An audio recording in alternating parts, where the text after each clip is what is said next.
வாழ்க நிரந்தரம், வாழ்க தமிழ்மொழி, வாழிய வாழியவே. சூழ்களில் நீங்க தமிழ்மொழி ஓங்க, துவங்குக வையகமே. எங்கள் தமிழ்மொழி, எங்கள் தமிழ்மொழி என்றென்றும் வாழியவே என தேமதுர தமிழோசை உலகமெல்லாம் பரவும் வகை செய்தல் வேண்டும் என்ற பாரதியின் கூற்றினை செவ்வனே தொடர்ந்து மெய்ப்பித்து வரும் ஆல்வனி தமிழ்ச் சங்கத்தின் செயல்பாட்டிற்கு முதற்கண் பாராட்டுகளும் வாழ்த்துகளும். அன்னையின் தாழ் வணங்கி இறையடி தான் வணங்கி தமிழால் இணைந்திருக்கும் ஆல்மணி தமிழ் சொந்தங்களையும் வணங்கி வரவேற்பதில் மகிழ்ச்சி. பணிச்சுமையோடு குளிர் பணிச்சுமையையும் தாங்கிக் கொண்டு பேராதரவு நல்கும் ஆல்மணி வாழ் தமிழ் நெஞ்சங்களே, உங்கள் அனைவருக்கும் உளம் கனிந்த தமிழர் திருநாள் நல்வாழ்த்துக்கள். இதுவரை இசை தமிழ் முழங்கிய தோரண திருவிழாவில் நாடக தமிழுக்கும் வாய்ப்பளித்த தமிழ் சங்கத்திற்கும் தமிழ் நிகழ்வுகளுக்கு என்றென்றும் பேராதரவு நல்கிக் கொண்டிருக்கும் சிட்டியார் குழுமத்திற்கும் நெஞ்சார்ந்த நன்றி. பட்டிமன்றம்னு ஒரு ஜாலியான தலைப்பு வைங்க அப்படின்னு சொல்லி எல்லாரும் ஆசைப்பட்டாங்க. ஆனா வச்சு செய்யற மாதிரி இருக்கணும், அதே சமயத்துல ஜாலியா இருக்கணும்னு சொன்னாங்க. வச்சு செய்யறதுனாலே வச்சு செய்யறதுக்குன்னே பிறந்திருக்க நம்ம ஆளுங்க விட்டா வேற யாரு? அது மட்டும் இல்ல, இதுவரைக்கும் ஆம்பளைங்களுக்குன்னு நம்ம தனியா ஸ்பெஷலா ஒரு நிகழ்ச்சியோ எதுவோ பண்ணதே கிடையாது. அதனால இன்னைக்கு முழுக்க முழுக்க ஆண்களை பற்றி மட்டுமே பேசுகிற ஒரு தலைப்போடு வந்திருக்கோம். எப்ப ஆம்பளைங்களை பத்தி நல்லா தான் கைதுப்பா, கழிவு ஊத்துனாலும் இல்ல கோபுரத்துல தூக்கி உட்கார வச்சு பேசினாலும், ஆனா நம்மளை பத்தி மட்டும்தான் பேச போறீங்க. ஓகேவா? தலைப்பு வெளியானதுக்கு அப்புறம் முதல்ல வந்துட்டு ஒரு போன் கால். ஆரம்பமே அமர்க்கலமா வாழ்க்கைய ஆண்டு அனுபவிச்சு ஒரு அனுபவிச்சிட்டாரு. யோ, உங்களுக்கு எல்லாம் என்ன குசும்பு ஓவரியா? ஆனந்தத்துக்கும் மகிழ்ச்சிக்கும் ஆம்பளைக்கும் சம்பந்தமே இல்லை. இதுல கல்யாணம் வேற கோத்து விட்டு ஒரு கேள்வி, இதெல்லாம் ஓவர் அல்ல, என்ன சிம்ரன் இதெல்லாம் அப்படிங்கிற மாதிரி கழுவி கழுவி ஊத்துனாப்ல. இவ்வளவு மோசமா போயிருக்கு நம்ம வாழ்க்கை அப்படின்னு கொஞ்சம் பயமே வந்துச்சு. என்னடா இது ஆல்பனி ஆண்களுக்கு வந்த சோதனை அப்படின்னு நினைச்சிட்டு இருக்கும் போதுதான் ஒரு ஹைக்கூ கவிதையை படிக்க நேர்ந்தது. அழகான ஹைக்கூ கவிதை, ஆண்கள் வாழ்க்கையை பத்தினது. அவனுக்கு என்று வரும்போது ஆண் ஒரு உலக மகா கஞ்சன். ஆம், அவனுக்கு என்று வரும்போது ஆண் ஒரு உலக மகா கஞ்சன். இந்த கவிதை படிக்கும் போது எனக்கு ஆமா இல்ல அப்படின்னு தோணுச்சு. ஆனா இங்க இருக்கிற பெண்களோட மைண்ட் வாய்ஸ் கேக்குது, இங்க அதெல்லாம் ஒரு சீன் இல்லை அப்படின்னு புரியுது. ஆனாலும் என்னவோ சொல்றேன், ஆண்களோட பரிமாணங்கள் வாழ்க்கையில வந்து கல்யாணத்துக்கு முன்னாடியும் சரி பின்னாடியும் சரி கொஞ்சம் சேலஞ்சிங்கானதான். நிறைய சவால்கள் இருந்தது. அவனோட தேவையை குறைச்சிக்கிட்டு மற்றவங்க தேவைக்காக வாழ்ற ஆண்கள் இந்த உலகத்துல மிக அதிகம். இதை நீங்க ஒத்துக்கிட்டு தான் ஆகணும். கல்யாணத்துக்கு முன்னாடி ஒவ்வொரு ஆணும் எப்படியாச்சும் ஜெயிச்சணும்னு ஓடுவான். கல்யாணத்துக்கு அப்புறம் ஜெயிச்சதை காப்பாற்றணும்னு எப்படியாச்சும் ஓடணும். ஆனா ஓட்டம் வந்து இருந்துகிட்டே இருக்கும், தடைபடாம ஓடிக்கிட்டே இருக்கும். அதான் ஆணோட வாழ்க்கை. பொண்டாட்டி பிள்ளைக்காக பெத்தவங்க வீட்டையும் கூட பிறந்தவங்க வீட்டையும் கெட்ட பேர் வாங்கணும் இல்லையா? பெத்தவங்களுக்காகவும் கூட பிறந்தவங்களுக்காகவும் வக்காலத்து வாங்கி பொண்டாட்டிகிட்ட கெஞ்சிக்கிட்டு இருக்கோம். இதுக்கு நடுவில் அவனுக்கு வந்து கொஞ்சமா ஒரு சந்தர்ப்பம் கிடைக்கும். அது இந்த மாதிரி கிடைக்கிற சந்தர்ப்பம் ரொம்ப கம்மி. அப்படி கிடைக்கும் போது கேப்ல கடா வெட்ட முயற்சி பண்ணி மாட்டிக்கும். அதான் நம்ம ஆளோட பிரச்சனையே. அங்கதான் வந்து அவனோட மகிழ்ச்சிக்கு வந்து பிரச்சனையே வரும். அளவான மகிழ்ச்சியெல்லாம் ஒண்ணுமே கிடையாது. அந்த அளவு தெரிஞ்சாதான் இந்த அளவு பிரச்சனை எல்லாம் கிடையாதுல்ல. ஏன் வரப்போகுது மாட்டிட்டு முழிக்கிறதா அவனோட கஷ்டமே. இங்க வந்துடுறேன், இந்த 10 மணிக்குள்ள வந்துடுறேன் அப்படின்னு சொல்லிட்டு கிளம்புவான். அவனுக்கு கிளம்பும் போதே தெரியும் 12 மணி ஆகும்னு. ஆனா இருந்தாலும் என்ன வந்து 2 அடி சேர்த்து வாங்கி வந்து தைரியமா போயிட்டு வந்து அடி வாங்குவோம். அதான் அவனோடது. இவங்களும் விட்டுருவாங்களா? கிடையாது. சத்தியம் பெருசா சங்கிலி பெருசாங்கிற மாதிரி அவனை வச்சு பொறிச்சு எடுத்துருவாங்க. ஏன் வரல, ஏன் சொன்னதை செய்ய மாட்டேங்கிற அப்படின்னு. இப்படி அடிபட்டு தான் அவனோட வாழ்க்கை சமாளிச்சுதான் போய்கிட்டு இருக்கு. அனுபவம் சொல்லுது. ஆமா, அனுபவம் தான். பட் ஆனா அதான் உண்மை.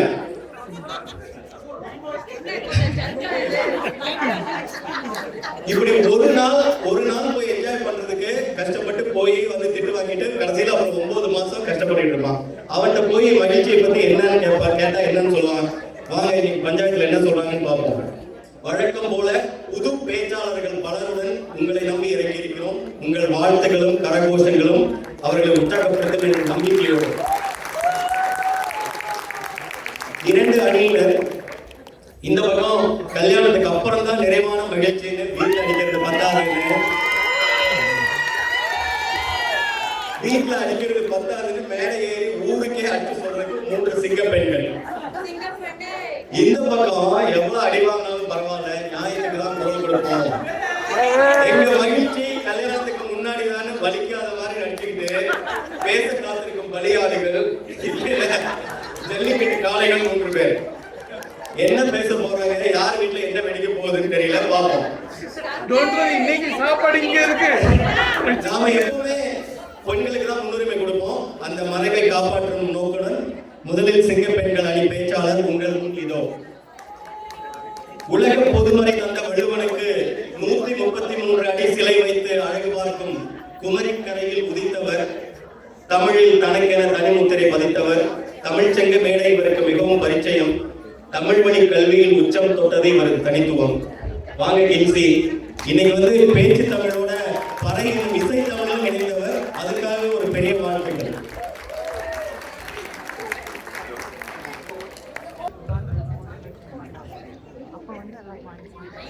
நியாயமா மைக்கு பிடிக்கணும், பிடிக்காம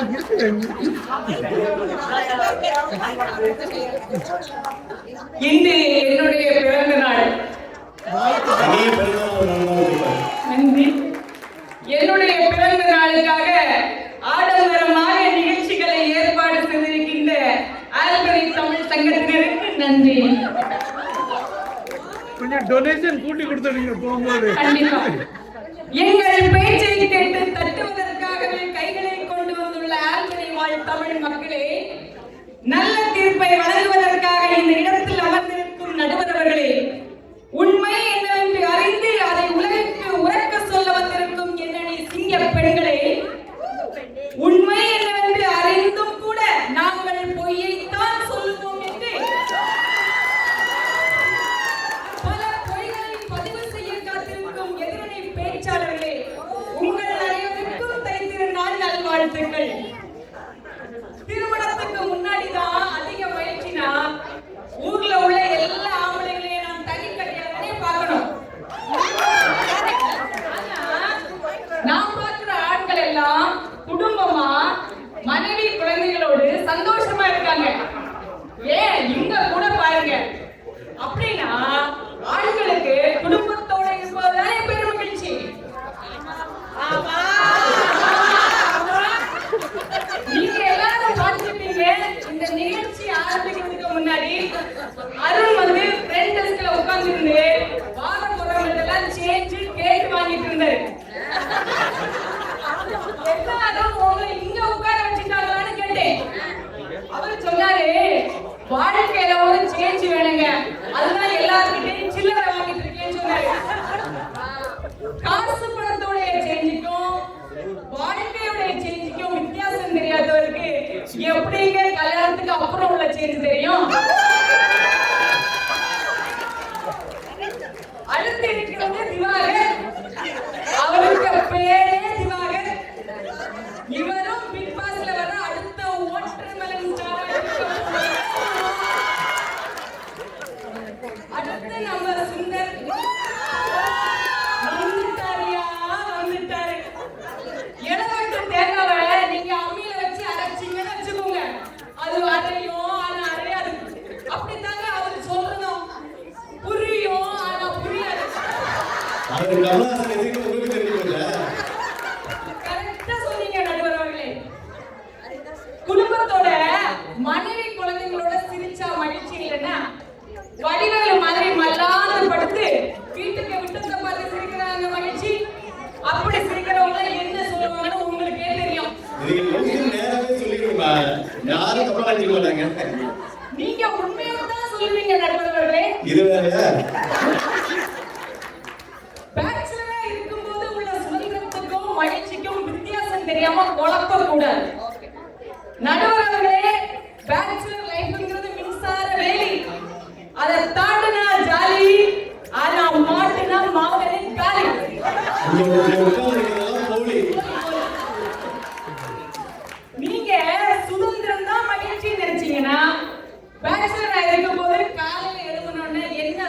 கட்டணும், என்ன ட்ரெஸ் போடணும், எந்தெந்த லோனுக்கு என்னென்ன இஎம்ஐ கட்டணும், எந்தெந்த பொருளை எங்கெங்க வைக்கணும், இது எல்லாத்தையும் தனியா பார்ப்பீங்க. ஆனா கல்யாணத்துக்கு அப்புறம் இதை எல்லாத்தையும் ஒரு குடும்பமா சேர்ந்து பார்க்கும்போது உங்க பாரம் குறையும். அப்படின்னா உங்களுக்கு சுதந்திரம் அதிகம் தானே ஆகணும், அப்படித்தானே? நிச்சயமா. திருமணத்துக்கு முன்பு நண்பர்களோட வெளியே போறது மட்ட ஆகிறது மகிழ்ச்சி. ஆனா அது சிற்றின்பம், வீக்கெண்ட் ஆஃபர் மாதிரி. ஏன்னா அது உடம்புக்கு கேடு. திருமணத்துக்கு பிறகு அளவோடு இருக்கிற கட்டுப்பாடும் பேருக்கும் அது லைஃப் டைம் ஆஃபர் மாதிரி. நிறைய நாள் வாழாங்க உங்க குடும்பத்தோட. அளவுக்கு மீறினால் அமிர்தமும் நஞ்சுதானே. நடுவர் அவர்களே, திருமணத்திற்கு பின்பு சுதந்திரம் குறைஞ்சாலும் மகிழ்ச்சி அதிகமாகுது. நீங்க திருமணத்துக்கு முன்புதான் நிறைய மகிழ்ச்சின்னு திருமணம் பண்ணாம இருந்து பாருங்க. உன் கூட பிறந்தவனுக்கு கல்யாணம் ஆயிடும், உங்க நண்பனுக்கு கல்யாணம் ஆயிடும், உன் கூட சுத்தவங்க எல்லாம் செட்டில் ஆயிடும். 7 கழுத வயசுல கல்யாணம் ஆகாத நீங்க தான் பொண்ணு கிடைக்கிறது லோடு சுத்துவீங்க. உங்க வாழ்க்கையே நரகமாயிடும். பொண்ணு கிடைக்காம படுற கஷ்டப்படுற ஒரு முரட்டு சிங்கிள் கேட்டு பார்த்தா தெரியும் இது. அப்படி சொல்லுங்க நடுவர் அவர்களே. பேச்சுலரா இருக்கும்போது கண்ட கழுதையும் சாப்பிடுவீங்க. வாங்குற சம்பளம் பத்தாம ஒரு பாக்கெட் மாவுல 2 செம்பு தண்ணியை ஊத்தி தோசையை சுட்டு 1 ஸ்பூன் இட்லி பொடியை தொட்டு சாப்பிட்டாலும் உங்களுக்கு கல்யாணத்துக்கு அப்புறம் 3 வேளை 6 சுவை சாப்பாடு. இது உங்களுக்கு பெரும் மகிழ்ச்சியா தெரியலையா நடுவர்களே? அதனால்தான் கண்ணதாசன் கூட தன் மனைவி பற்றி சொன்னார். பொன்னம்மாள் சமையல் என்றால் பூமி எல்லாம் வாசம் வரும். தக்காளி பச்சடியும் சாம்பாரும் காய்கறியும் கொத்தமல்லி சட்னியும் கோவக்காய் பொரியலுமாய் அள்ளி அள்ளி வைத்து என்னை அருகிருந்து பார்த்திருப்பாள். கொலஸ்ட்ரால் கூடி போச்சு. அப்பாவுக்கு உடம்பு சரியில்லாம இருக்கும்போது குழந்தைங்க மருந்து மாத்திரை கொடுத்து காப்பியும் தந்து கவனிக்கும் போது இருக்கக்கூடிய ஆனந்தம் அதை அனுபவிச்சு பார்த்தவங்களுக்கு தாங்க தெரியும்.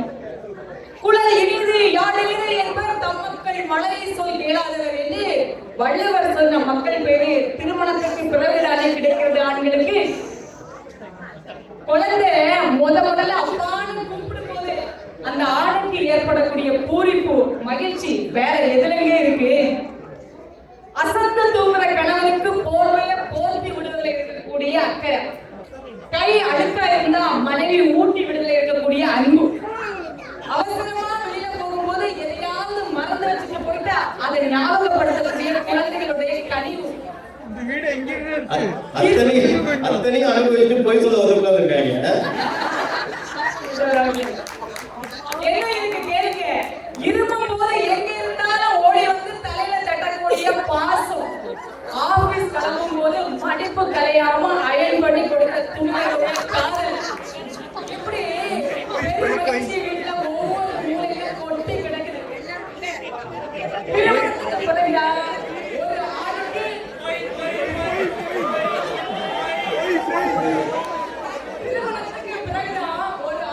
நிறைவு வரும், ஞானம் வரும், செல்வம் வரும், சகல சந்தோஷமும் வரும் என்றால் நிறைவான மகிழ்ச்சி திருமணத்துக்கு பின்புதானே.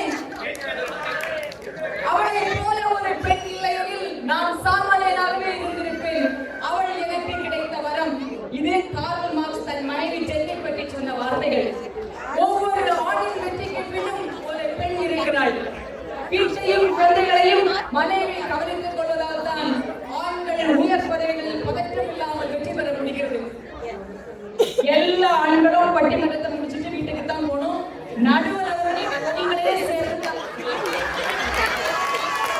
உங்களுடைய நிறைவான மகிழ்ச்சி தொடரணுமா இல்லையானு உங்க தீர்ப்பு தான் முடிவு பண்ணலாம்.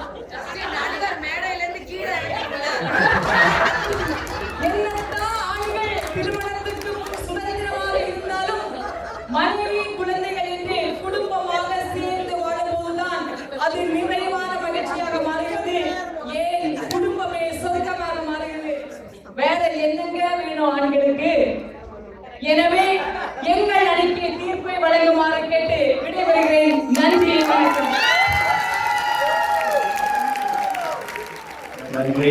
நன்றி கின்சி அவர்களே. கழுத, லூசு, சேஞ்ச் வாங்குற ஆளு, போலி, இதுக்கு 10வது காரல் மார்க்ஸ் கண்ணதாசன் வேற துணைக்கு வச்சுக்கிட்டு தொடர்ச்சி எடுத்துட்டு போயிருக்காங்க. ஆனா வந்து தெரியுமா, கண்ணதாசன் வந்து ரொம்ப மகிழ்ச்சியா இருந்திருப்பார் போல. 2 கல்யாணம் இருக்கு.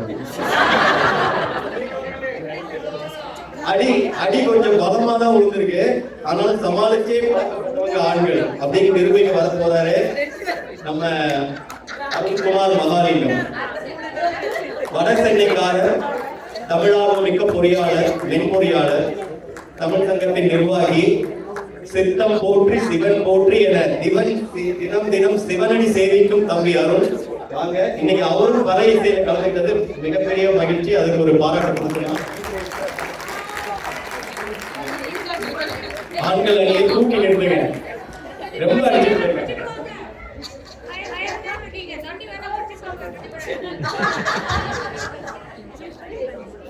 என்னை ஈன்ற தாய் தந்தைக்கும், என்னை ஆட்டி வைக்கும் எனது அருமை துணைவியாருக்கும், நல்லது வழங்க இங்கு நடுவில் அமர்ந்திருக்கும் திரு ராவன் ஐயா அவர்களுக்கும் மற்றும் நம் ஆர்மணி அன்பு சொந்தங்களுக்கும் முதலில் வணக்கம்.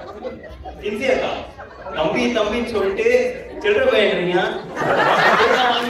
நானே 2:30 மணிக்கு ஆரம்பிக்க வேண்டிய ப்ரோக்ராம் 3:30 மணிக்கு ஆரம்பிச்சு என்ன கீபோர்டை பார்த்தா என்னென்ன இருக்குன்னே புரியல. ப்ரோக்ராமை மாத்தி அவங்க டெக்ஸ்டைல வந்து சில்லற பையன்றீங்க. அது மட்டுமா ஒட்டுமொத்த ஆண்களையும் ஒரு லூசு பையன். சரி, நாம தலைப்புக்குள்ள போவோம். ஒரு ஆணின் நிறைவான மகிழ்ச்சி திருமணத்திற்கு முன்பா திருமணத்திற்கு பின்புதான் என்று பேச வந்திருக்கும் எதிரி அணியினரே, இது இட்லின்னு சொன்னா சட்னி கூட நம்ப. சரி, நான் இப்ப இன்னைக்கு பேசிட்டு வீட்டுக்கு போனேன்னா நாளைக்கு எனக்கு சோறு கிடைக்குமான்னு தெரியல. சரி, வாய்ப்பே இல்லை. சோறு கிடைக்கலாம் கூட பரவாயில்ல, அந்த உப்புமா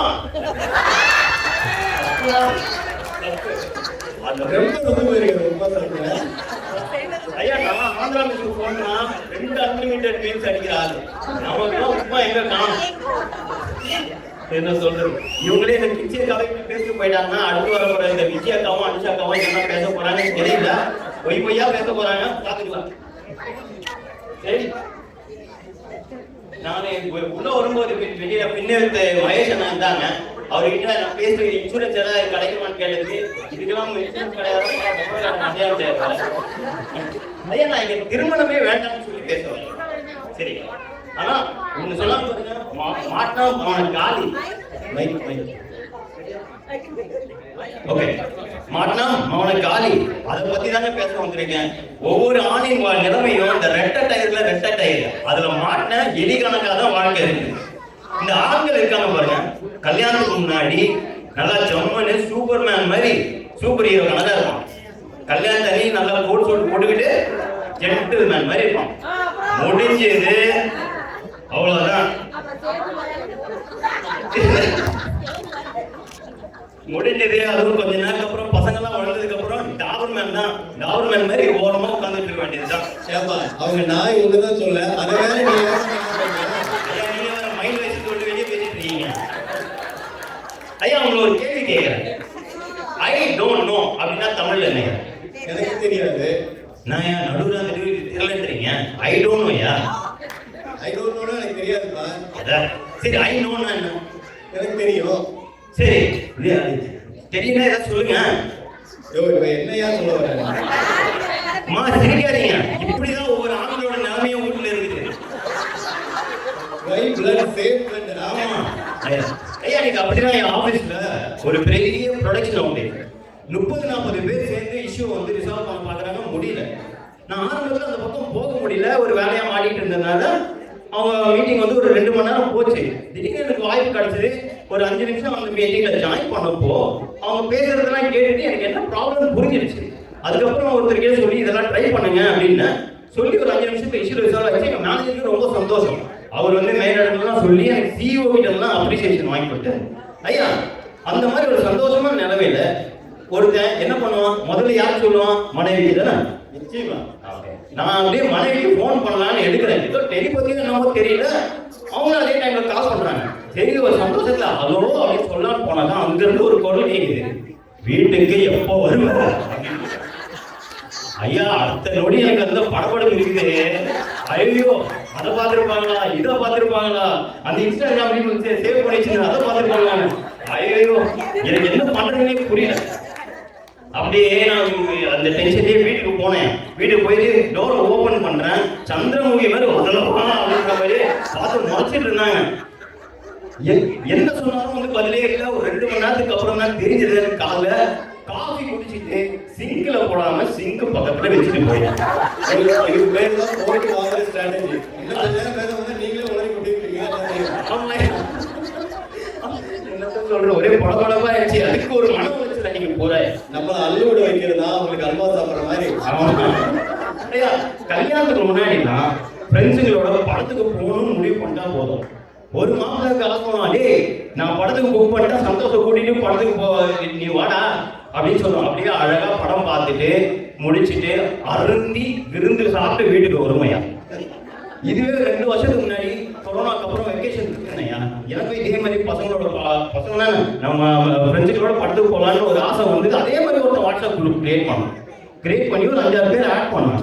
அதுல ஒருத்தர் மட்டும் I cannot make it please you guys carry on சொல்லிட்டான். 2 பேரும் மெசேஜை பார்க்குறாங்க, ப்ளூடிங் வருது, ஆனால் ரெஸ்பாண்டே பண்ண மாட்டாங்க. இன்னும் 2 பேர் இருக்காங்க பாருங்க, லாக் பண்ணிட்டு காணாம போயிட்டாங்க. பாதி பேர் போன்ல வாட்ஸ்அப்பே இல்லை. அதே உங்களுக்கு ஆமாயா வாட்ஸ்அப்னாலே ஆப்புதான். அது அந்த 2 பேர் பிளாக் பண்ணி போனாங்க தெரியுமா ஐயா? அதுல ஒருத்தர் நான் தான் ஐயா. எதுக்கு அந்த படத்துக்கெல்லாம் போயிட்டு மிச்சம் இருக்க 2 வாரம் வெக்கேஷன்ல மன உளைச்சலோடு உட்காந்துட்டு இருக்கணும்ன்றதுக்காக நான் பிளாக் பண்ணிட்டு வந்துட்டேன்.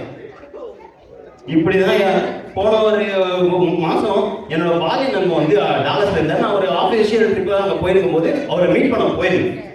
சரி அவர்கிட்ட மீட் பண்ணி பேசிக்கும் போது வாடா நம்ம வீட்டுக்கு போகலாம், வீட்டுக்கு போயிட்டு நம்ம டைம் ஸ்பெண்ட் பண்ணலாம்னு சொல்லிட்டு என்னை கூட்டிட்டு போறாரு. சரி போகும்போது காரில் போகும்போது அவர் மனைவிக்கு தகவல் கொடுக்கறதுக்காக அவர் ஃபோன் எடுத்து சொல்றாரு, டேய் இந்த மாதிரி ஃப்ரெண்ட்ஸை கூப்பிட்டு வரேன் அப்படின்ட்டு. அதுக்கு அந்த அம்மா சொல்றாங்க, இப்ப இருக்க ஃபோன்லாம் வந்து வேஸ்டான வெளியே கேட்குது.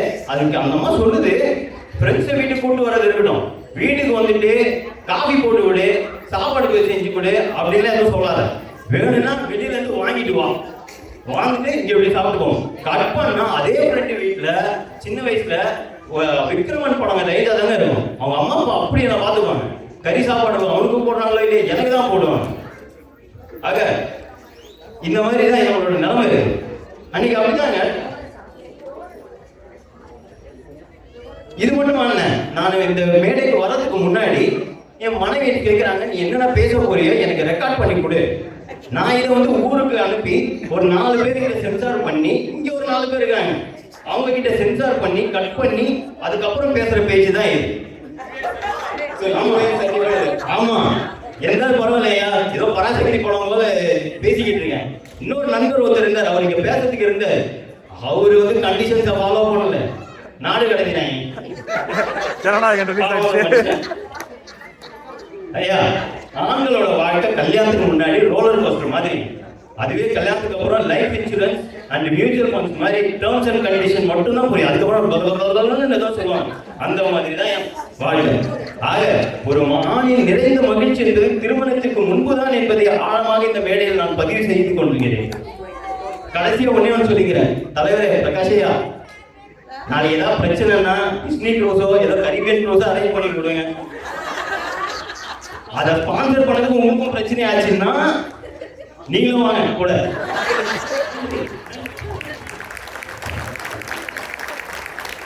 ஒரு கலகலப்பான பேச்சோடு தம்பி பட்டிமன்றத்தை அடுத்த கட்டத்துக்கு கொண்டு போயிருக்கிறாரு.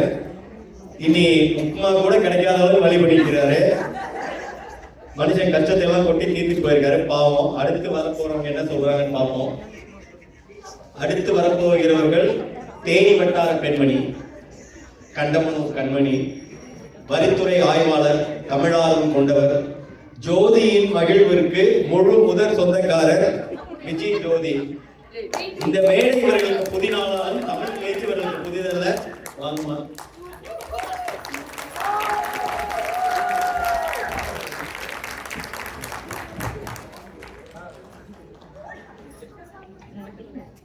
அனைவருக்கும் பொங்கல் நல்வாழ்த்துக்கள். அருண் தம்பி பயங்கரமா பேசிட்டு போனாரு. யார் பெத்த பிள்ளையோ பேசின எல்லா பாயிண்ட்ஸ் எனக்கு சாதகமா பேசிட்டு போயிட்டாரு. ஆம்பளைங்களே அப்படிதான் எடுத்து கொடுத்துருவாங்க. அது சொன்னாரு, இன்னைக்கு நான் பேசின பேச்சுக்கு உப்மா கூட கிடைக்குமோ கிடைக்காதோ. கிடைக்காது கிடைக்காது.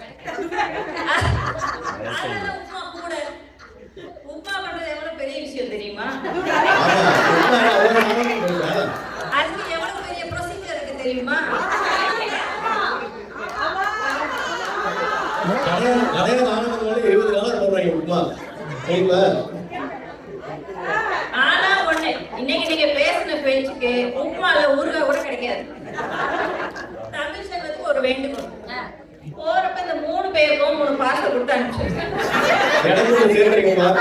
அது உங்க தீர்ப்புக்கு அப்புறம் எடுக்கிறாங்க. அது உங்க தீர்ப்பு.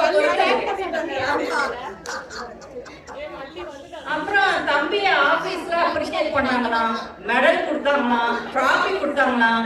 வீட்டுல ஒண்ணுமே பண்ணல அப்படின்னு சொன்னாரு. நான் கேக்குறேன், ஆபீஸ்ல நீங்க போய் வேலை பார்த்தீங்க, அதனால உங்களை அப்ரிஷியேட் பண்ணாங்க.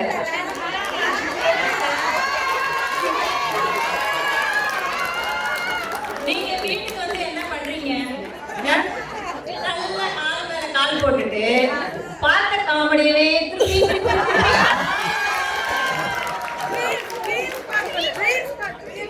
அது ஃபர்ஸ்ட் டைம் பார்த்தப்ப என்ன ரியாக்ஷன் வந்ததோ அதே ரியாக்ஷன் தான் வரும் 1000 தடவையும். ஒரு தடவை பண்ணா நாங்களே கேட்க மாட்டோம். இதுல அப்ரிசியேஷன் வேற ஒரு கேடு. ஆமா, காபி கப்ப கூட கலவாம போறாங்க, இது கொட்டாம விட்டுவாங்க. இந்த குழுல பைப்பை தோட கை கூட வைக்க முடியல, அவ்வளவு குழுது. ஆனா இந்த காலத்துல பெண்கள் தான் வேலைக்கு போறாங்க. போயிட்டு வந்து வீட்டையும் பேலன்ஸ் பண்ணி, ஒர்க்கையும் பேலன்ஸ் பண்ணி, இடையில உங்களையும் பேலன்ஸ் பண்றோம். பேச வந்திருக்கீங்க. போன் பண்ணி வர, எங்க இருக்கீங்க, எப்ப வர்றீங்க அப்படின்னு கேட்டாங்களாம். தெரியாம தான் நான் கேக்குறேன். இவங்களை பார்த்தா என்ன உங்களுக்கு லூஸ் மாதிரியா இருக்கு?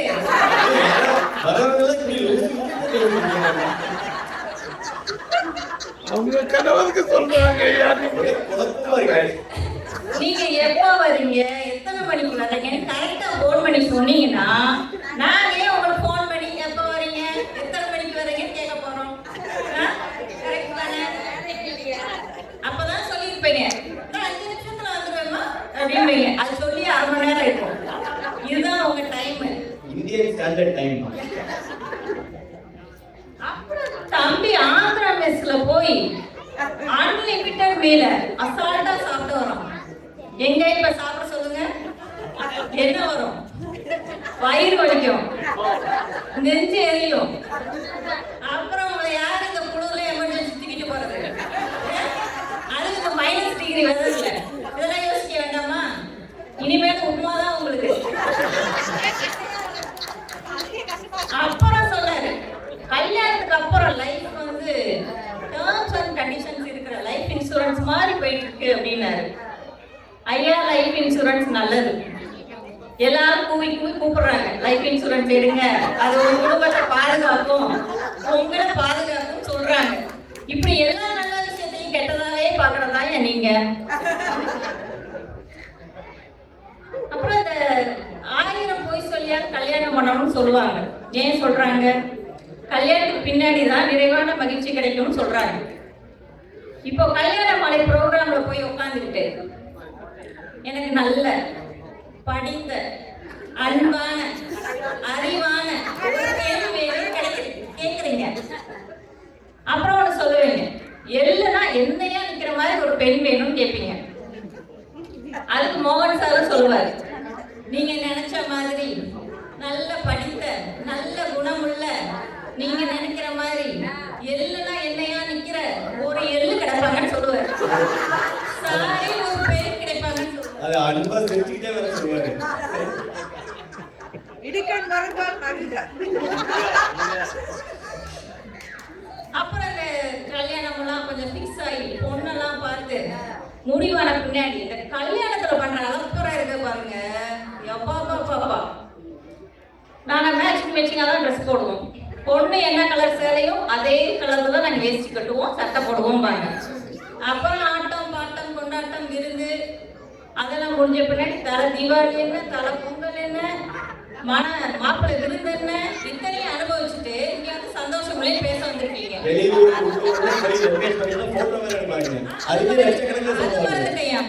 கல்யாணத்துக்கு முன்னாடி ஒரு போட்டோ ஷூட் பண்ணுவாங்களாம், கல்யாணத்துக்கு அப்புறம் ஒரு போட்டோ ஷூட் பண்ணுவாங்களாம். இத்தனை டூலையும் பண்ணிட்டு கல்யாணத்துக்கு பின்னாடி சந்தோஷம் இல்லைங்கிறீங்க.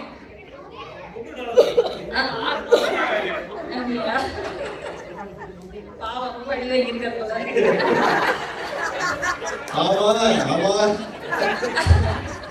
ஐயா, கல்யாணத்துக்கு முன்னாடி ஆண்கள்லாம் காது கொண்ட தோசை மாதிரி இருப்பாங்க. கல்யாணத்துக்கு பின்னாடி பாத்தீங்கன்னா புசு புசு புசு இப்படி மாதிரி ஆயிடுவாங்க.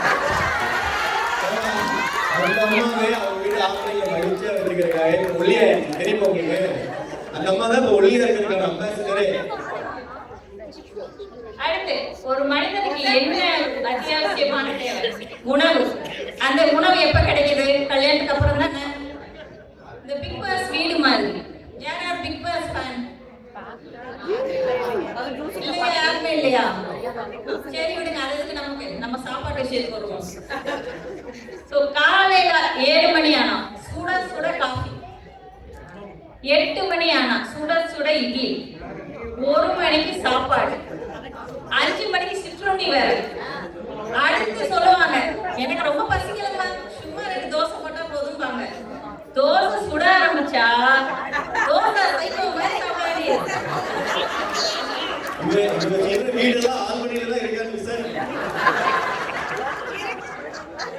இத்தனை அனுபவிச்சுட்டு சந்தோஷம் இல்லைன்னா எப்படி?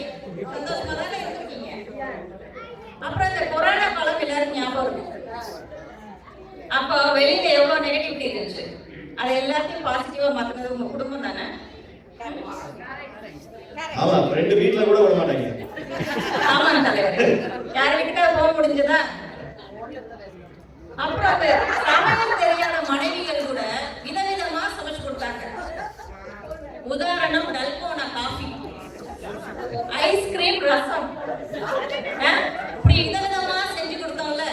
எல்லாத்தையும் சாப்பிட்டு நல்லா இருக்குமான்னு சொல்லிட்டு இங்க வந்து அப்படி வந்து நிறைவான மகிழ்ச்சி இல்லைங்கிறீங்க.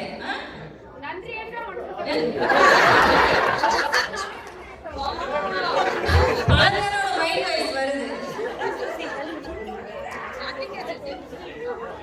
அப்புறம் அந்த கல்யாணத்துக்கு முன்னாடி கிடைக்கிற மகிழ்ச்சி வந்து பிளாக் அண்ட் ஒயிட் படம் பார்த்த மாதிரி, கல்யாணத்துக்கு பின்னாடி கிடைக்கிற மகிழ்ச்சி தான் கலர் படம் பார்த்த மாதிரி. ரொம்ப பணம் கொடுத்து கூப்பிட்டு வந்திருக்காங்க போல இருக்கு கூட்டத்தை. இப்போ நம்ம எல்லாருமே அடுத்த தலைமுறைக்கு கல்யாணம் பண்ற வயசுக்கு வந்துட்டோம். இப்போ அடுத்த தலைமுறைக்கு நிறைவான மகிழ்ச்சிக்கான சரியான அறிவுரையை கொடுக்க போறோமா, இல்ல அவங்க தப்பா வழிநடத்த போறோமா? நடுவர் அவர்களே, உங்கள் தீர்ப்பில் இருந்தே நல்ல அறிவுரை ஆரம்பிக்கட்டும் என்று சொல்லி வாய்ப்புக்கு நன்றி கூறி விடைபெறுகிறேன்.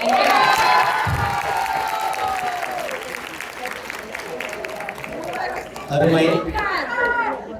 கண்டமனூர்காரங்கன்னு அறிமுகப்படுத்துறதுக்காக இப்படியா ஒரு கல்வி ஆத்தாடி சீரியல் நிறைய பாருங்களா? சீரியல், பிக் பாஸ் சீரியல், பொதுவறிவு. ஆமா, ஆனா ஒரு அழுத்தமான கேள்வியை இந்த மன்றத்தில் பதிவு செய்துவிட்டு போயிருக்கிறார்கள். அதற்கான பதில் என்னவென்று இந்த பக்கத்திலிருந்து பார்ப்போம். அடுத்து வரப்போறவர் வந்து ஆம்பூர்காரர், சிலம்பு செல்வர், திவாகர், வேலூர் மண் பிறந்த முடிசூடிய மன்னர். இவரும் விஜய் என்ற பெயரோடு நெருங்கிய தொடர்புடையவர். வீட்டுல கூட அமைதியா பேசுற மனுஷன் இன்னைக்கு மேல ஏறி வந்திருக்காரு. அவ்வளவு நொந்து போயிருக்காரு போல. வாங்க திவாகர்.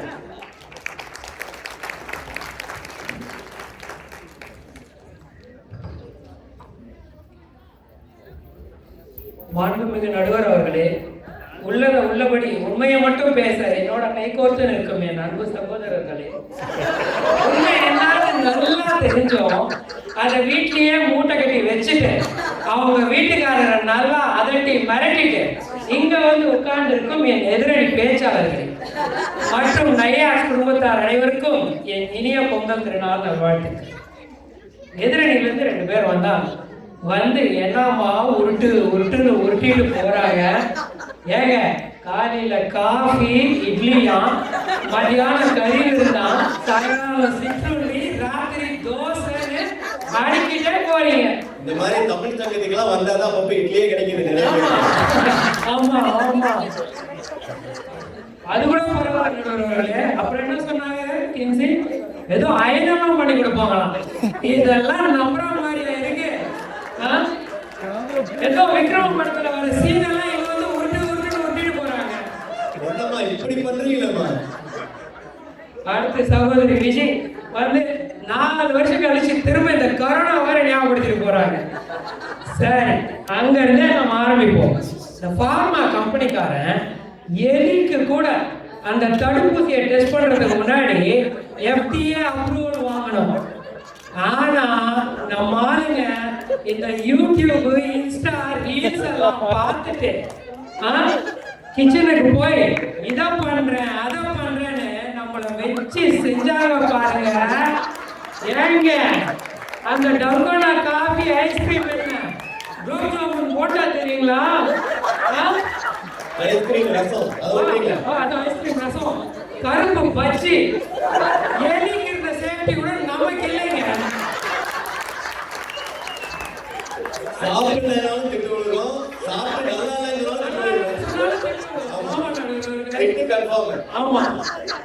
அடுத்து சகோதரி கின்சி கண்ணதாசன் பாட்டெல்லாம் பாடினாங்க. அறுசுவைன்னு சொன்னாங்க. எதுமா அறுசுவை? முந்தா நேற்று சமைச்ச சாம்பார் அடுத்த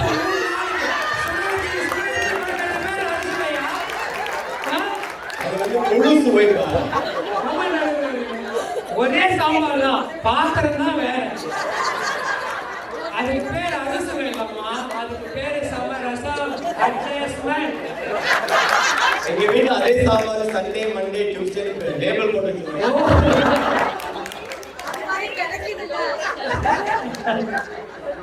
அதுக்கப்புறம் ஏதோ கல்யாணத்துக்கு அப்புறம் தான் வாழ்க்கையில செட்டில் ஆகலாம். வாழ்க்கை என்னமோ செட்டில் ஆகுது. ஆனா அந்த ஆணோட சுதந்திரம்னா ரெக்கை கட்டி பறந்து போகுது. நடுவர்களே, திருமணத்துக்கு முன்னாடி செகண்ட் ஷோ மூவியா இருக்கலாம், இல்ல வீக்கெண்ட் கிரிக்கெட்டா இருக்கலாம், இல்ல சடனா பிளான் பண்ணி நண்பர்களோட போற கோவா பயணமா இருக்கலாம். நான் போறேன் அவ்வளவுதான். அதுக்கப்புறம் அது நம்ம முடிவு. அதுக்கப்புறம் கேள்வி கிடையாது. இதுவே கல்யாணத்துக்கு அப்புறம் பண்ண முடியுமா?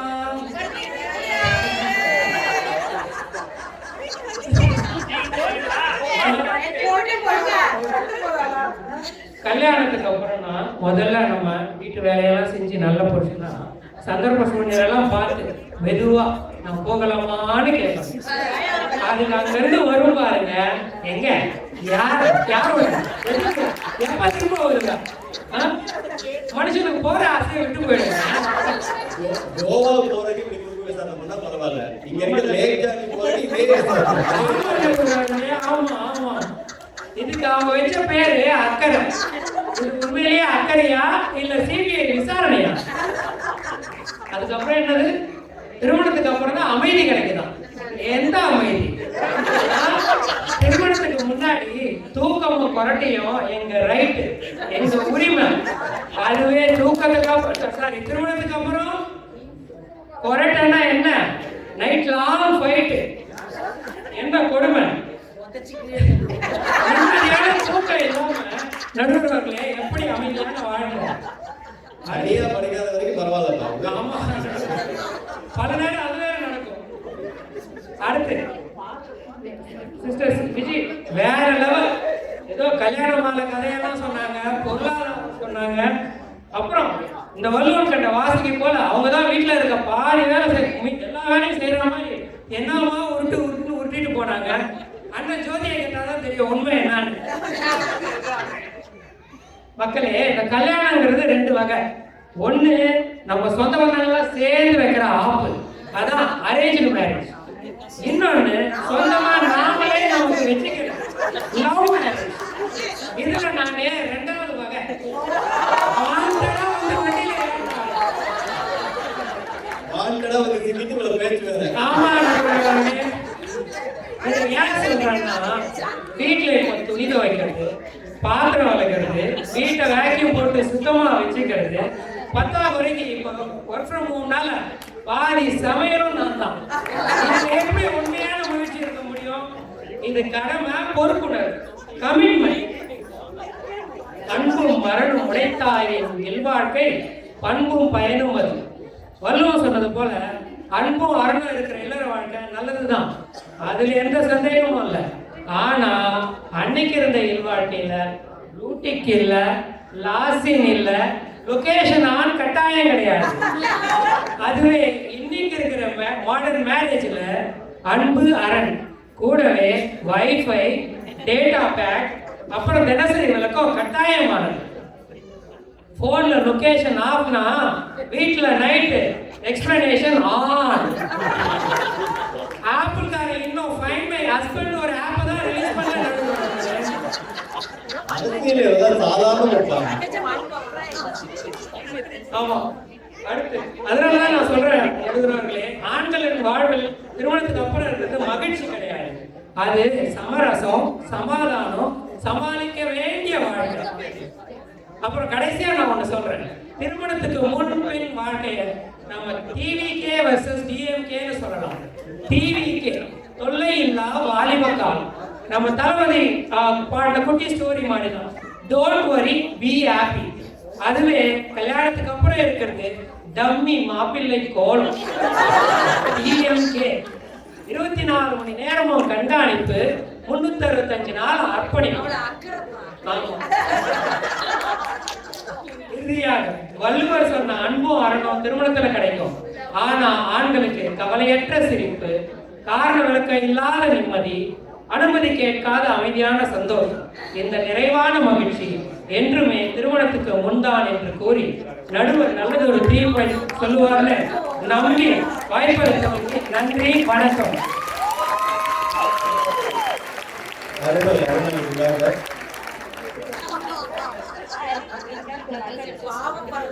உங்க மனைவி சொல்றீங்களா? இங்கதான் இருக்கேன்னு ரொம்ப நொந்து போயிருக்காரு. ஃபைண்ட் மை ஆப், லொகேஷன் ஆனு, ரொம்ப நொந்து போயிருக்காரு.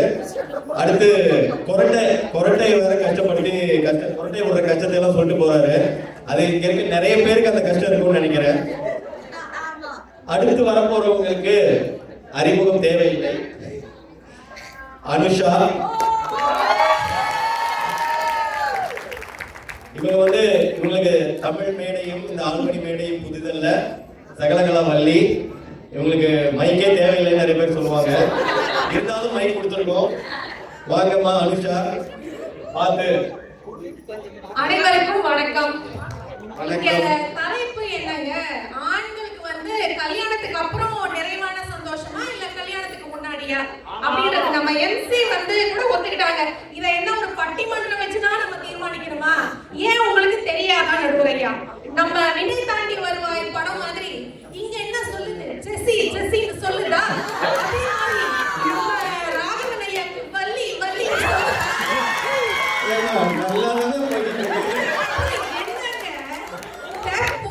எப்படி எல்லாம் சித்தரிக்கலாம்னு உட்கார்ந்து யோசிக்கிற ஒரு மண்டை, ஒரு மண்டை மேல ஒரு பொண்ணு. இங்க நம்ம அருண் பேசினாருங்க. அவர் ஏதோ கல்யாணத்துக்கு முன்னாடி சூப்பர் மேன் மாதிரி இருந்தாராம், கல்யாணத்துக்கு அப்புறம் டாபர் மேன் மாதிரி ஆயிட்டாரு. யாருக்கு அதுல பூ சுத்துறீங்க?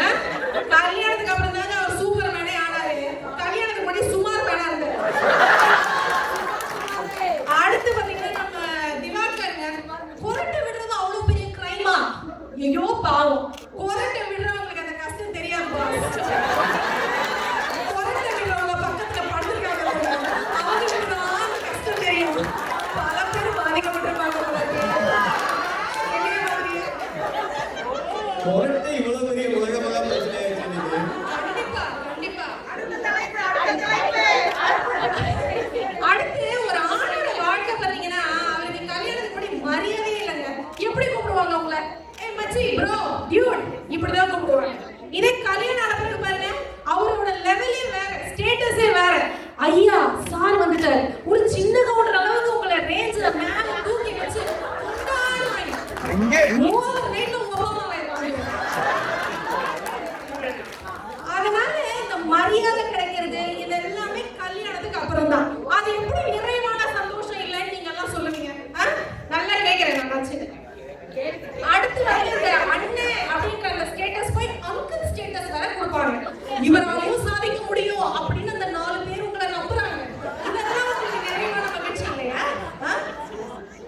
இவங்க லைஃப்குள்ள என்டர் ஆகும்போது பாத்தீங்கன்னா இவங்க லைஃப் அப்படியே ஈஸியா ஆயிடுங்க.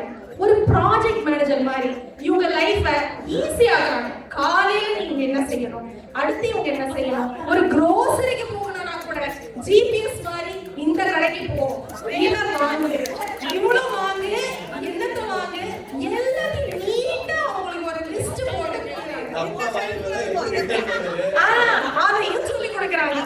இவ்வளவு உங்களுக்கு ஈஸியா பண்ணி கொடுக்கறது வந்து நீங்க எப்படி நிறைவான மகிழ்ச்சி இல்லைன்னு சொல்லுவீங்க. அடுத்து நம்ம திவாகர் வந்து சொன்னாரு, ஏதோ ஒர்க் ஃப்ரம் ஹோம் பண்றாரா, இவர் தான் டிஷ் வாஷர் போடுறாரா, வேக்யூம் பண்றாரா, லாண்டரி போடுறாரா. இவர் உண்மையிலேயே ஒர்க் ஃப்ரம் ஹோம் பண்றாரா இல்ல ஒர்க் ஃபார் ஹோம் பண்றாரா? கம்பெனிக்கார யாராவது இருக்க போறாங்க பாத்து நல்லா ஜாலியா தாங்க இருக்காங்க. ரூம்குள்ள போய் நம்ம செட்டில் மாதிரி நீங்க வந்து மேடையை போட்டு உட்காந்துட்டு ஏதோ சுப்பத்தி கிரியேட் பண்ணிட்டு இருக்காங்க. நம்பிடாதீங்க நடுவுல. உண்மையெல்லாம் இப்படி போட்டு உடைக்காதீங்கம்மா. எல்லாருக்கும் தெரியும். பல பேர் குழப்பம் அப்படிதான் முடியும். அதேதான் இந்த Facebook, Instagramல எல்லாம் இவங்க வச்சிருப்பாங்க. கல்யாணத்துக்கு முன்னாடி உங்க போட்டோ எல்லாம் எப்படி இருக்கும்? இந்த ஆதார் கார்டு, ரேஷன் கார்டு அதுல இருக்கிற உங்க போட்டோ இருக்கும். இதே கல்யாணத்துக்கு அப்புறம் பாருங்க பல இருப்பாங்க. சும்மா ஜொலிப்பாங்க. கலர் கலரா ட்ரெஸ் என்ன, ஜோடி ஜோடியா ரீல்ஸ் என்ன, கப்பிள் கோல்ஸ் அப்படி எல்லாம் வேற போஸ்டிங் போட வேண்டியது. இதுல 10 வருஷம் சேலஞ்ச், 20 இயர் சேலஞ்ச் போட்டு உசுப்பு வேற ஏத்துவாங்க. இதே நான் சொல்றேன். இதெல்லாம் பண்ணிவிட்டு அப்புறம் இங்க வந்து எனக்கு சந்தோஷமா இல்ல, கஷ்டமா இருக்கு, குஷ்டமா இருக்கு. எதுக்கு கேக்குறேன். இந்த மாமியார் வீடு அப்படின்ற ஒரு சொந்தம் உங்களுக்கு எப்ப கிடைக்குது? கல்யாணத்துக்கு பிறகுதான். தலைமையில தூக்கி வச்சு கொண்டாடுறாங்க. மாப்பிள்ளைக்கு காஃபி கொடுத்தியா, தோசையை திருப்பி போட்டியா, சப்பாத்தியை உருட்டி போட்டியா, சமைக்கிறதுல இருந்து அங்க வீட்டுல வாங்கி வச்சு மாப்பிள்ளைக்கு தலைமையில தூக்கி வச்சு அவர் ஒரு ஹீரோ கணக்கா கொண்டாடுற ஒரு குடும்பம் கிடைக்குது. இது நிறைவான சந்தோஷம் உங்களுக்கு இல்லையா? அதை தெரிஞ்சு எனக்கே நான் பல நேரம் ஸ்டமக் பர்னிங்கா இருக்குங்க. எங்க வீட்டுக்கு போனா என்ன ஒரு பையன் மதிக்க மாட்டேங்கிறாங்க. அதேதாங்க இன்னொரு ஒரு பாயிண்ட் உங்களுக்கு எவிடன்ஸ் எடுத்து கொடுக்குறேன். 40 வயசுக்கு முன்னாடி கூட விடுங்க பரவாயில்ல, ஏதோ ஒரு முரட்டு சிங்கிளா அப்படியே வரப்பா சுத்திட்டு வந்துருப்பாங்க. 40 வயசுக்கு அப்புறம் வரட்டு சிங்கிள் முடியாது. கம்பேனியன்ஷிப் வேணுங்க, எல்லாருக்கும் வேணும். ஒரு துணைவியார் அப்படின்ற ஒரு கேரக்டர் உங்களுக்கு வேணும். உங்களை வழி நடத்தி உங்களை கைட் பண்றதுக்கு உங்களுக்கு அவங்க தேவைப்படுறாங்க. அது ரொம்ப ஒரு முக்கியமான சந்தோஷம் வந்து உங்களுக்கு கல்யாணத்துக்கு பிறகுதான் கிடைக்கும். மனமுறிவு அப்படின்றது வந்து இங்க சகலமா இப்ப நடக்குது இப்ப இருக்க காலகட்டத்துல. அது ஒண்ணும் பிரச்சனை இல்லைங்க. ஓகே, ஏதோ ஒரு தடவை சரியில்லை, நம்ம வந்து இதுவாயிட்டோம் அப்படின்னு. இப்போ உங்களுக்கு அது நிறைவான சந்தோஷம் இல்லைன்னா 6 மாசத்துல திருப்பி கல்யாணம் பண்ணுவாங்க இல்ல? ஏன்னு மூளைக்கு ஒரு கல்யாண மண்டபம் இங்க இருந்த ஒரே இவங்க விஜய் சொன்ன மாதிரி கலர் கலரா ட்ரெஸ் என்ன, ஷூட் என்ன எல்லாம் போட்டு தாக்கி தள்ளுறீங்களே. சந்தோஷம் இருக்கிறதுனால தானே அதோட அருமை உங்களுக்கு தெரியுது. விடாமுயற்சி விஸ்வரூப வெற்றி. அதேதான். வாழைக்கடை பிரியாணி பிடிக்காம திருப்பி திருப்பி சாப்பிடுறீங்க. நல்ல நச்சுன்னு கேட்கணும் நடுவரையா நீங்க இதெல்லாம். அடுத்து வந்து பொய்களை அடுக்கிறதுக்குனே ஒருத்தர் வந்து ரெடியா உட்கார்ந்துட்டு இருக்காரு. அவர் பேர் பார்த்தீங்கன்னா சுந்தர். அவர் யாருன்னு எனக்கு தெரியும், நான் யாருன்னு அவரும் அவர் மனைவி ஷாலினி யாருன்னு ஊருக்கே தெரியும். அமர்கலாமுக்கு அஜித் ஷாலினா, நம்ம ஆல்பனிக்கு சுந்தர் ஷாலினி தான். நடுவரையா நீங்க வந்து சுந்தர் ஐயாக்கு வந்து போன் பண்ணிருக்கீங்களா, தொலைபேசியில அழைச்சிருக்கீங்களா? பண்ணிருக்கேன். நானும் பண்ணிருக்கேன்.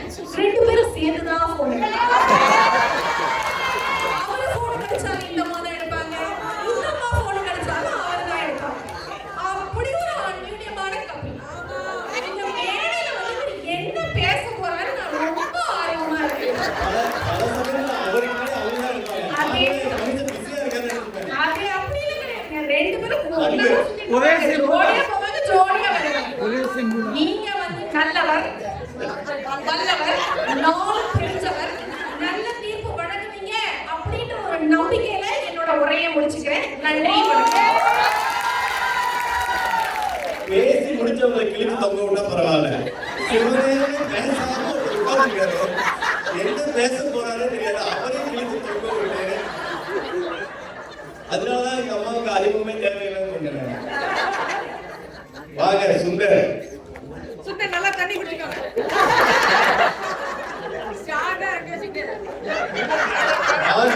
ஆண்கள் அணிகள் பேசுறவங்க எல்லாருமே இன்னைக்கு வந்து மன்னர்களாவே இருக்காங்க. ஒருத்தர் முடி சூடிய மன்னர்னா இவங்க முடி சூடா மன்னர். அவங்க தலை அஜித்துக்கு ஒரு ஷாலினி மாதிரி இவருக்கு ஒரு ஷாலினின்னு சொல்லிட்டு போனாங்க. ஆனா அந்த மகிழ்ச்சிக்கு காரணம் ஷாலினி இல்ல அப்படின்னு அடிச்சு பேச வந்திருக்காரு.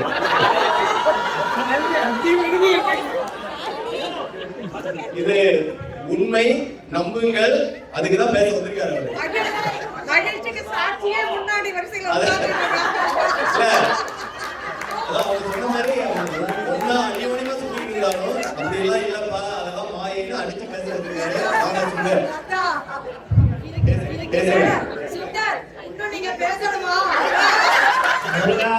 வாயை காப்பாத்திருப்பா. வாயை கொடுத்து வாயை கட்டி போறீங்களா இல்ல எல்லாரும் வாயை அடைக்க போறீங்கன்னு பாப்பாங்க. அனைவருக்கும் பொங்கல் நல்வாழ்த்துக்கள். பின்தான் என்று சந்திரமுகி ஸ்டாலில் பரவசமாக புலிய பேசிய சகோதரிகளுக்கு முன்தான் என்று முழங்கிய என் சக அவர்களுக்கும் தேரை வைத்து தெருவில் விட்டுட்டு ஊழல் பசுபடன் என்று உல்லாசமாக பேசிக் கொண்டிருக்கும் ஆல்பனி வாழ் தமிழ் மக்கள் அனைவருக்கும் வணக்கம். ஒரு நாள் சாயங்காலம் போன் வந்தது, கான்பரன்ஸ் காலில் சுந்தர் அண்ணன் தான் இது செய்வாரு, சுந்தர் அண்ணன் நல்லா செய்வாரு, சுந்தர் அண்ணன் நல்லா செய்வாரு, என்ன சொல்றீங்க? ஆமாங்க அவர் தான் நல்லா செய்வாரு, என்ன சொல்றீங்க? நானும் ஓகேன்னு சொல்லிட்டேன். ஓகேன்னு சொன்னப்பறம் தான் தெரிஞ்சது பட்டிமன்றத்துல பேசணும், தலைப்பு இந்த அணியில பேசுறீங்க. சுந்தர் அண்ணன் நல்லா செய்வாரு என்ன நல்லா செஞ்சிருக்காங்க. அது நடந்து போச்சு, விடுங்க. இனி ஆக வேண்டியது பார்ப்போம். தலைப்புக்குள்ள போறதுக்கு முன்னாடி ஒரு சின்ன பஞ்சாயத்து இருக்கு. கருப்பேற்றாங்க எல்லாம். எங்க அணி திவாகர் வந்து வாட்டர் மெலன் கூட ஒப்பிடுறாங்க. அது எப்படி? அவரு தர்பீஸ், இவரு சாக் பீஸ். அவரு வார்த்தையை சொல்றவரு, இவரு கையில கம்பு சொல்றவரு. both are not same. அவர் ஆல்வேஸ் ஆன் ரீல்ஸ், இவர் always on wheels. Again both are not same. முக்கியமானது அவர் சண்டைக்காரர், இவர் கொண்டைக்காரர். Again both are not same. அவர் ரீல் லவ், இவர் real love. both are not same. மாட்டட போய் வண்டியில. இன்னொரு விஷயம், நம்ம அனுஷா வந்து சொன்னாங்க, மாப்பிள்ளைங்கெல்லாம் வந்து கல்யாணத்துக்கு அப்புறம் தான் சாதிச்சு நிக்கிறாங்க. எல்லாரும் சாதிச்சு நிக்கலைங்க, புத்தி பேரிச்சு நிக்கிறாங்க. அதுக்கப்புறம் மாமியார் வீட்டுல தான் வந்து ரொம்ப நல்லா பார்த்துப்பாங்களா, மரியாதை கொடுப்பாங்களா, என்ன கொடுப்பாங்களா. மாமியார் வீடுன்னா அதுக்கு இன்னொரு வார்த்தை இருக்கு, அர்த்தம் இருக்கு. அது என்னன்னு நான் சொல்ல வேண்டாம், உங்களுக்கே தெரியும். சரி சொல்றீங்க, சாதி இருக்காங்க, பரவாயில்ல, சொல்லுங்க. சரி, நம்ம தலைப்புகள் போலாம். கல்யாணத்துக்கு முன்னால நம்ம ஆள் வந்து சூரியன் மாதிரி அறிவில்லாதவன், அழகில்லாதவன், நட்பில்லாதவன், மகிழ்ச்சியில்லாதவன். கல்யாணத்துக்கு அப்புறமும் இதே மாதிரி தான், இதே வார்த்தையால அவரை விவரிப்பாங்க. ஆனா ரெண்டுத்தையும் சேர்த்து சொல்லுவாங்க நடுவுல. அறிவில்லாதவன், அழகில்லாதவன், நட்பில்லாதவன், மகிழ்ச்சி இல்லாதவன். எவ்வளவு பேச்சு வாங்கினாலும் சலிக்காதவன். கல்யாணத்துக்கு முன்னாலே தான் கதி நடுவர் அவர்களே. இந்த மனுஷனுக்கு ஒன்றும் தெரியாது. பிள்ளைங்க வந்து அப்பா கிட்ட கேட்கும், எல்லாரும் ஃப்ரெண்ட்ஸ் எல்லாம் இருக்காங்க, அம்மாவுக்கு ஃப்ரெண்ட்ஸ் இருக்காங்க, எனக்கு ஃப்ரெண்ட்ஸ் இருக்காங்க, உனக்கும் ஃப்ரெண்ட்ஸ் இருக்காங்களாமான்னு கேட்பாங்க. என்ன பதில் சொல்றது? கரெக்ட். நம்மள விளையாட சொல்லிட்டு நம்ம ஆட்டத்தையும் அவங்களே ஆடுவாங்க. திரும்பி பார்த்தா அந்த ஆட்டத்துல நாம இருக்க மாட்டோம், நம்ம சந்தோஷமும் இருக்காது. அதான் நம்ம ஆட்ட நாயகன்னு சொல்லுவாங்க. கரெக்டா இருக்கு. அனுஷா பேசும்போது சொன்னாங்க, ப்ராஜெக்ட் மேனேஜரா டாஸ்க் லிஸ்ட் போட்டு எல்லாம் கொடுப்பாங்களா, அது மாத்திரம் செஞ்சா போதுமா? ஸோ அதை செஞ்சா மாத்திரம் என்ன போதும், நல்லவா இருக்க போறீங்க. அது செஞ்சாலும் செய்யாட்டியும் கழுவி தான் ஊத்த போறீங்க. நம்மையும் நம்ம செய்யற வேலையும் பாராட்டினாலே அது ஒரு தனி மகிழ்ச்சி இருக்கதான் செய்யுது. கல்யாணத்துக்கு முன்னாடி, திருமணத்துக்கு முன்ன எல்லாரையும் சரி, எங்க வீட்லயும் எங்க அம்மா என்ன சொல்லுவாங்க, என் பையன் கடைக்கு போயிட்டு வர அழக தனி பாரு, என்ன விவரமா பார்த்து அழகா காய்கறி வாங்கிட்டு வரான்னு சொல்லுவாங்க. அதே சீனை இப்ப பாருங்க, அவர் கடைக்கு போய் வாங்கிட்டு வருவார். அந்த அம்மா கிட்ட 2 விஷயம் வாங்கிட்டு வர சொன்னா அது கூட ஒழுங்கா வாங்கிட்டு வர துப்பு இல்லை. திரும்பி முன்னாடி கல்யாணத்துக்கு முன்னாடி சொல்லுவாங்க, கண்ணா கொஞ்சம் அடுப்பை பாரு, சாம்பார் கொதிக்குது, கொஞ்சம் பார்த்துக்கோ வரேன்னு சொல்ல. அது பார்த்ததுக்கு சூடா காஃபி போட்டு கொடுத்து ரெஸ்ட் எடுத்துக்கோங்கன்னு சொல்லுவாங்க. அந்த சீன் இப்ப எப்படி இருக்குது? ஒரு 2 நிமிஷம் கூட இந்த மனுஷன் விட்டு இங்க நம்ம பார்க்க முடியல, எல்லாம் தீஞ்சு போச்சு, போ அந்த பக்கம். அதை நீங்க சாப்பிடணும். ஒரு காஃபி கிடைக்குமான்னு கேட்டா அது ஒண்ணுதான் குறைச்சல் சொல்லுவாங்க.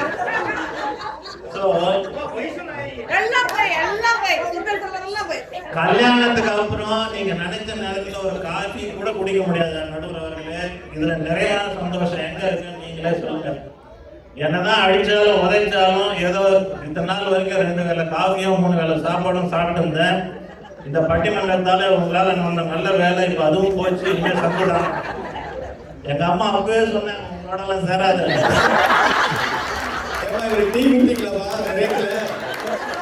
சாப்பாடு போடுவோம், சாப்பாடு போடுவோம். கடுப்பு பேசுறவங்க கிட்ட கம்மனும், முசு பேசுறவங்க கிட்ட உம்மனும் இருந்தா வாழ்க்கை ஜம்முன்னு இருக்கும். அதனாலதான் நீங்க ஜிம்முக்கு போற ஜிம்னேஸ் மாதிரி உங்களை சுத்த விட்டுருக்காங்க. ஆமா, ஒரே சின்ன கதை. நீங்க ஊர் சுத்துறது உலகத்துக்கே இந்த மக்கள் பேச்ச கேட்டு, மனைவி பேச்ச கேட்டு பண்றவங்களை பத்தி ஒரு சின்ன கதை ஒண்ணு இருக்கு. ஒரு யமதர்மராஜா வந்து சபையில ஒரு 1000 பேர் கூடி இருப்பாங்க. அவர் ராஜா அன்னைக்கு வந்து நினைச்சிருப்பாரு, இன்னைக்கு யாராவது இதுல எவனாவது ஒருத்தன் சொந்தமா மனைவி பேச்சை கேட்காம செயல்படுறவன் இருந்தா அவனுக்கு இன்னைக்கு ஏதாவது நல்லது பண்ணலாம், செஞ்சு சொர்க்கத்துக்கு அனுப்பலாம் அப்படின்னு மனசுல நினைச்சிட்டு சொல்லுவாரு. மனைவி பேச்சை கேட்காம சொந்தமா செயல்படுறவன் எல்லாரும் அந்த பக்கம் போய் நெல்லு, மிச்சம் பேரலாம் என் பக்கம் இந்த பக்கம் நெல்லு பாரு. எல்லாரும் வந்து நிற்பாங்க, ஒரே ஒரு ஆள் மட்டும் அங்க இருப்பான். அவர் உள்ளுக்குள்ள ஒரு சந்தோஷம். அவனை பார்த்து கேட்பாரு, ஏன்பா நீ ஏன் அங்க நிக்கிறது? என் பொண்டாட்டி கூட்டமா இருக்கிற இடத்துல நிக்காத, என்ன சொல்ல வரேன்னா, இங்க இருக்கிற திருமணமான ஆள் எல்லாருமே இந்த 1000ல் ஒருத்தர் தான், இன்க்ளூடிங் நடுவர். கடைசி ஒரு பாயிண்ட் சொல்லிக்கிறேன். கல்யாணத்துக்கு முன்னாடி இங்க நான் தான் ராஜா, நான் வச்சதுதான் சட்டம், ஹுக்கும், டைகர்கா ஹுக்கும். ஆனா சீன் அங்க முடியுதுங்க, சீன் கல்யாணத்துக்கு முடியுது. அந்த அம்மா வந்து முடிச்சு வைக்கும். இந்த மாதிரி பேசுனா கவச்சு தொலை போட்டுருவாங்க. அர்த்தமாயிட்டா ராஜா? கல்யாணத்துக்கு பின் நிறைவான மகிழ்ச்சி இருக்குதா இல்லையான்னு தெரியாது. காஃபி கூட கிடைக்காதுங்கிறது நிதர்சனமான உண்மை. நிறைவான மகிழ்ச்சி திருமணத்துக்கு முன்தான் என்று 1000ல் ஒருவருமான நம்ம வாலிபர், வருத்தப்படாத வாலிபர் சங்க தலைவருமான ராகவனை வேண்டி விரும்பி கேட்டுக்கொள்கிறேன். வாய்ப்புக்கு நன்றி கூறி விடைபெறுகிறேன். வணக்கம்.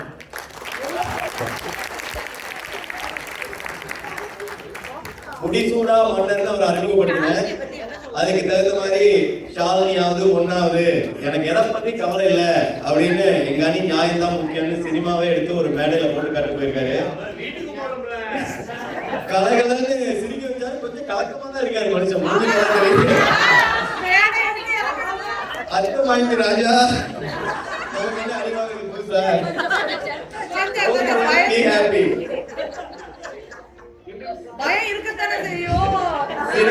சிறப்பாக பேசிய எல்லோருக்கும் மீண்டும் உங்கள் கரகோஷம் வாழ்த்துக்களை சொல்லிட்டு நம்ம இந்த பட்டிமன்றத்தின் இறுதி பகுதிக்கு வருவோம். முதல்ல மகிழ்ச்சிங்கிறது என்னன்னு கொஞ்சம் ஆழமா சிந்திச்சோம்னா அதோட உண்மையான அர்த்தம் கொஞ்சம் நல்லா வழங்கணும்னு நினைக்கிறேன். மகிழ்ச்சிங்கிறது மனமும் உணர்வும் சம்பந்தப்பட்டது.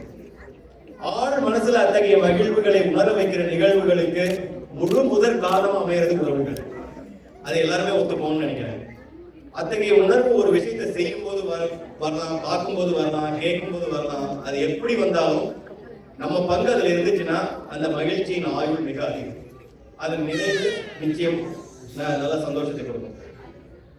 ஒரு ஆணோட வாழ்க்கையில பல பரிமாணங்கள் இருக்கு. அதை 20-20 நான் பிரிக்க ட்ரை பண்ணேன். 3-4 காலகட்டமா பிரிச்சுக்கலாம். ஒரு 80 வயசு வரைக்கும் வச்சுக்கோங்க. அதுக்கு மேலே இருக்காங்க, நம்ம அதுக்கு மேல போக வேண்டாம். ஒரு சராசரி ஆணோட வாழ்க்கையில முதல்ல வர 20 கல்யாணத்துக்கு முன்னாடி இருக்கலாம். இன்னைக்கு இருக்க காலகட்டத்துல வாழ்க்கையில செட்டில் ஆகணும், அதுக்கப்புறம் தான் பொண்ணு தருவேன்னு சொல்றாங்க. அதனால அடுத்த 20ல இருந்து ஒரு 10 சேர்த்துக்கலாம் வச்சுக்கோங்க. இந்த முதல் 30 வருடங்கள்ல அவனுக்கு கிடைக்கிற சுதந்திரமும் அது மூலமா கிடைக்கிற ஒரு மகிழ்ச்சியும் நிறைய சந்தோஷ நினைவுகளை தரும். அது உண்மை, மறுக்க முடியாத உண்மை. இன்னும் சொல்ல போனா அடுத்த காலகட்டங்களை நிர்ணயிக்கிறதே அந்த முதல் 20-30 சொல்லலாம். ஆனா அந்த மகிழ்ச்சி நிறைவை தருமா, நீண்ட ஆயுளோடு இருக்குமா அப்படிங்கிறது ஒரு பெரிய கேள்வி. ஏன்னா அது சுயநலம் மேலோங்கிய ஒரு விதமான மகிழ்ச்சி இல்லையா? வெறும் தன்னோட இது தனக்கு நினைச்ச ஒண்ணா பண்றது அந்த மாதிரி விஷயங்கள் தான் நிறைய இருப்பாங்க. கல்யாணத்துக்கு அப்புறம் கல்யாணங்கிற ஒரு உறவுக்குள்ள நீங்க சொந்தமா இது எல்லாரும் சேர்ந்து தள்ளி விட்டாலும் சரி, நீங்களா வாண்டடா போய் வண்டியில ஏறினாலும் சரி, சுதந்திரம் பறி போயிடுது அப்படிங்கறதா இந்த பக்கத்துல வந்து பிரதானமான வாதம் இல்லையா? இந்த 3 பேரும் பேசுனதுல இருந்து சுதந்திரம் இல்ல அப்படின்னு. ஆனா அதே இந்த பக்கம் என்ன சொன்னாங்க?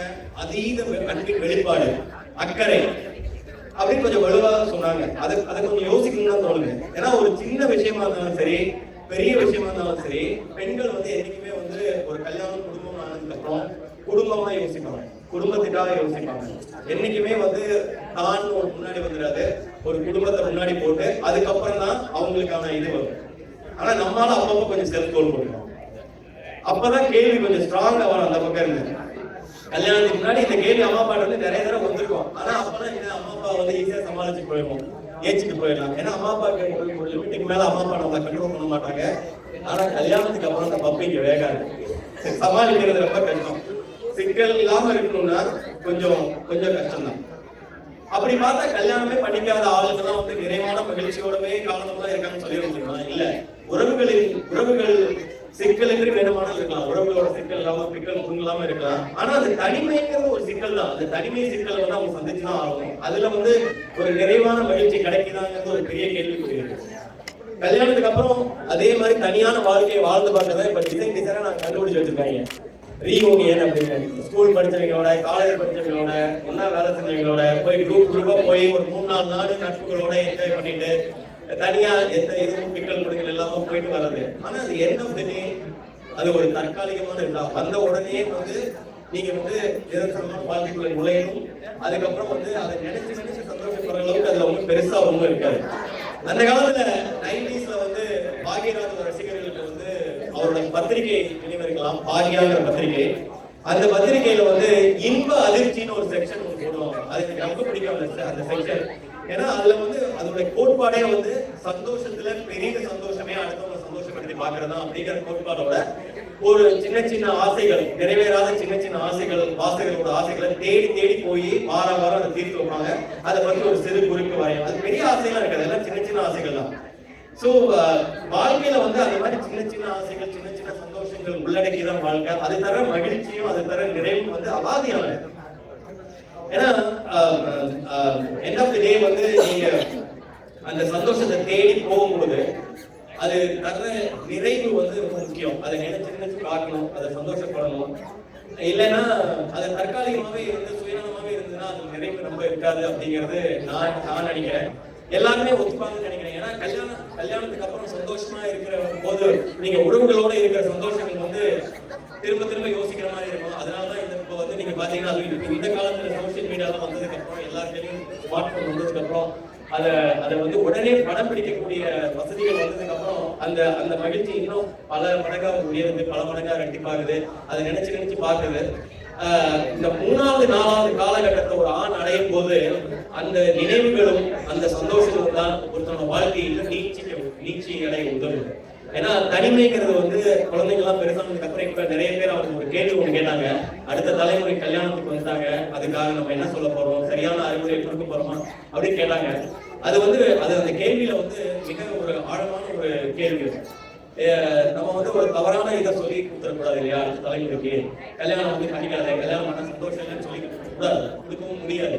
ஏன்னா உறவுகள் அவங்களுக்கு வந்து ரொம்ப முக்கியம் வாழ்க்கையில.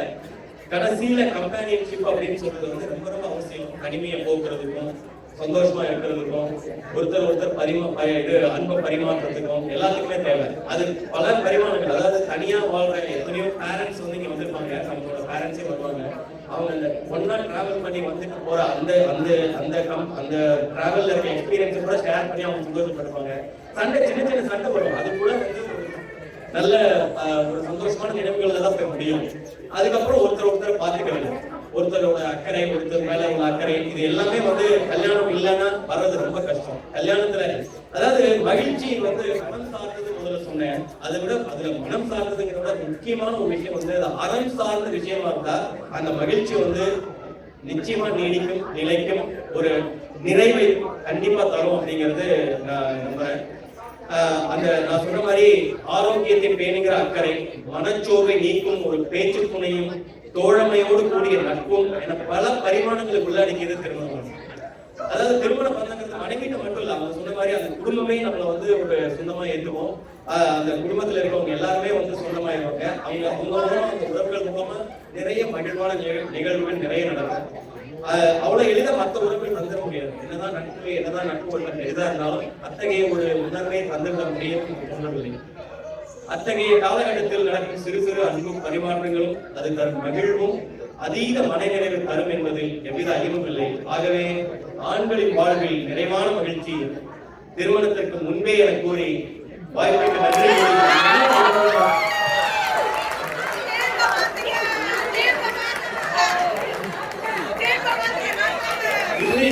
இப்படி சொல்லலாம் நினைச்சேன்.